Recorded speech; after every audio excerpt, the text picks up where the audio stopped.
this election is, of course, in part about the economy. When you think about what ordinary Sierra Leoneans are dealing with, I mean, it's a lot. It is economically unbearable. We're talking about approximately 60% of young people basically unemployed, food prices sky high, fuel prices also rising as well, inflation hovering at around 37%.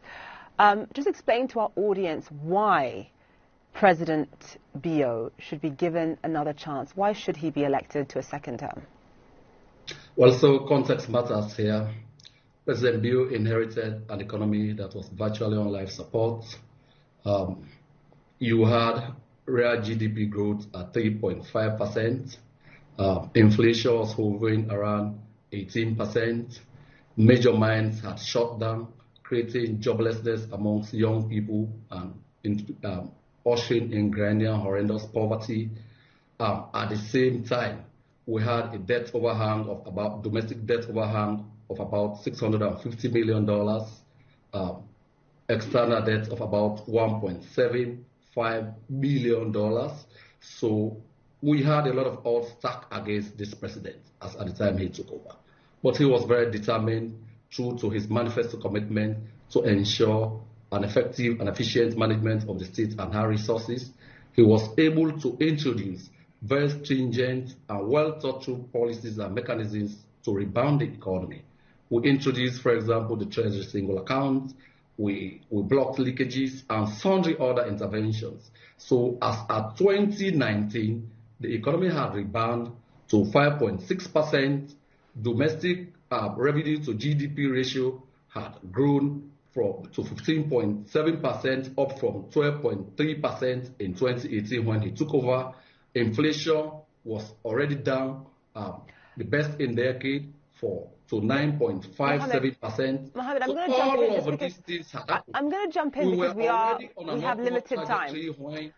Mohammed, I'm going to jump in because we have limited time. There is no denying that President Bio was dealt a bad hand. I mean, in addition to some of the things that he inherited, it's also, for example, the pandemic also weighed heavily on him. You also want to talk about the war in Ukraine. There are food shortages across Africa as a result of that war. There is no denying it. I think what people are concerned about is whether or not President Bio has the solution in terms of solving the economic crisis that Sierra Leoneans are going through right now, especially when you consider that among the poorest people in your country, they're dealing with food prices quadrupling, not tripling, quadrupling. People cannot afford to get by. I want to talk about the level of division in Sierra Leone right now. The country is fractured. The country is fractured, okay? People are talking about pockets of violence, especially around the APC's headquarters, police apparently firing tear gas and rubber bullets. Obviously, Sierra Leone has a difficult past when it comes to civil war and conflict as well. And then accusations have been leveled at the president in terms of what happened back in August 2022 when we saw people protesting about the high cost of living. People thought the president was too heavy-handed. Obviously, more than 20 people were killed during those protests by police. What is the solution for President Bio if he does win a second term? What is the solution in terms of healing the level of fracture and division in your country? Okay, so first off, it should be noted that even at the peak of the twin shocks, COVID and the Russian-Ukraine war, President Bio's government put very ingenious policies and measures in place to alleviate the plight of our people. During that period, we did direct cash transfers to the poorest of the poor. We did direct cash transfers to people living with disabilities. We made money available through the central bank, about $50 million from the central bank to commercial banks to afford importers an opportunity to bring in essential commodities. That was part of the Quick Action Economic Response Program. We launched the Munafa Fund. Munafa is a small, medium enterprise support that the government launched to give microcredits and others to our small, medium entrepreneurs at a single-digit interest rate. So we did all of those things. This was all during COVID. We are still funding very ambitious free quality education, using 22% of our resources to do that. We are investing in roads and sundry other things. You know, you speak about division.